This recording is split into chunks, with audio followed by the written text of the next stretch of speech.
Oh my gosh, I'm a monster and I didn't get this video done. I'm so sorry.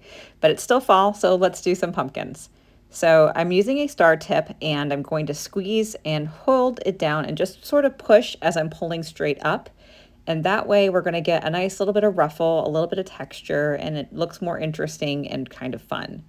I'll do this for a couple more and then we'll get a little more inventive. This is a star tip. It's a Wilton star tip. I'll put the actual tip in the comments down below. Here I did some swirls just to try to give an idea of a little bit more movement and fun, and prayed when I saw that pumpkin start to go. Fortunately, it stayed where it belonged. This is a super easy way to make really fun pumpkins. They sell really well for me every year. I use usually my regular recipe and then pipe with my piping recipe, which is available on my website if you are interested. You don't have to use a special piping recipe. I like to because it hardens a lot quicker and is quicker to pipe than my regular one. So that is the reason I developed the recipe. It also is a little sturdier for shipping purposes, which again is something I like. So enjoy me trying to sort of convolute myself to make these little stems as interesting as I possibly can.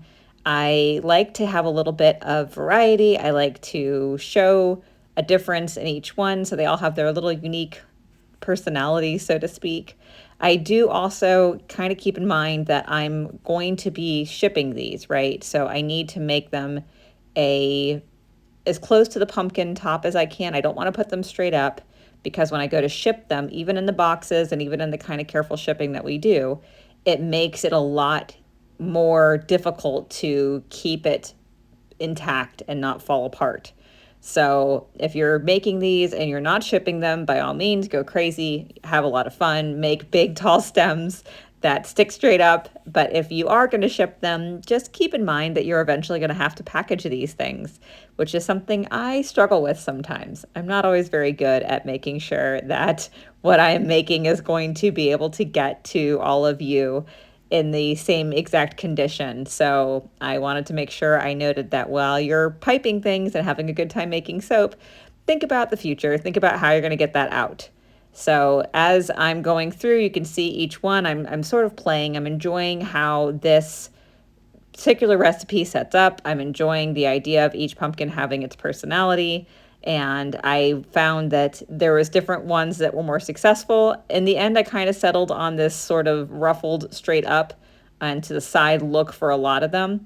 I would probably next time consider using a lighter color and going maybe with some green or some more purple slash fantasy look for these pumpkins, but I didn't this time. Okay, time for leaves. All right, you'll notice that there was basically no time in between. I had this set up ahead of time.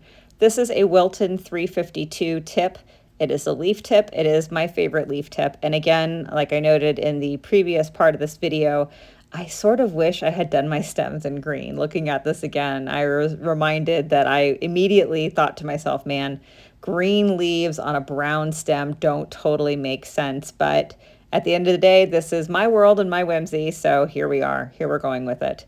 Again, the idea when you're doing this at home or for your own clients and customers, maybe next season or maybe for gifts right now, is think about how you're going to transport it. This recipe that I'm using is super sturdy. It really hardens up beautifully, especially once you pop it in the oven.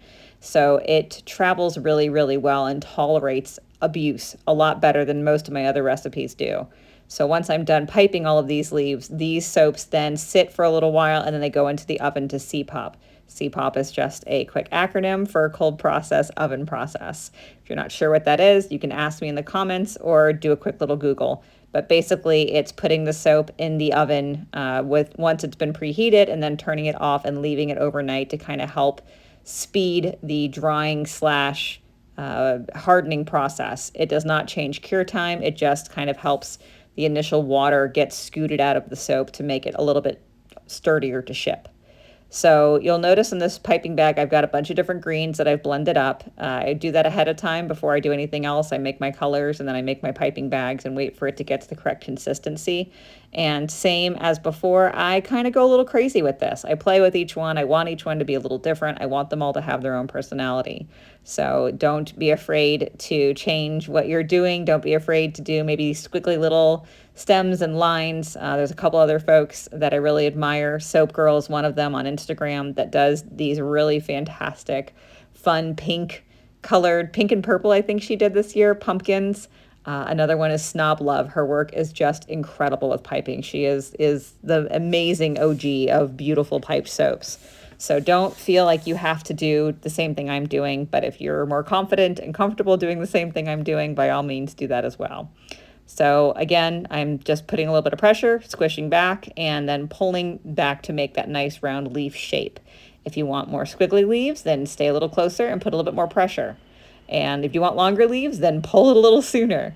It's real simple. This recipe is pretty forgiving. So I obviously love my recipe. I made it, I designed it, I use it all the time.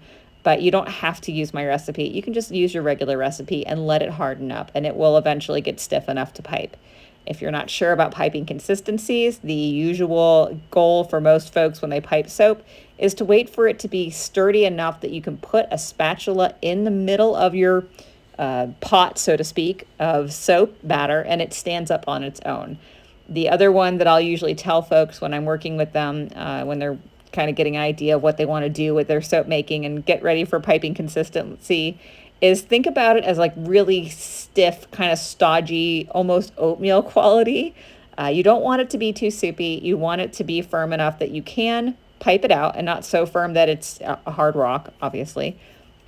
But you also don't want it too loose. And that's something that I know a lot of people tend to get in a hurry about making the soap. They're so excited to pipe that they put it in the bags and they start piping, and it's really soft and eventually falls. So you lose a lot of the definition, which for this particular design is important. I want there to be a strong leaf look. I want those vines on top, the brown stem, to be really interesting. I want it to keep that texture because that's what helps it stand out from not just my competitors, but each other. I want them to all be beautiful and interesting and fun. But if you're not sure about how your recipe behaves, then do an experiment. Take a little bit of time, let it set up, and play with it, and be willing to basically lose a bit of soap if you don't time it correctly, and give yourself the freedom to explore and do a little bit of fun.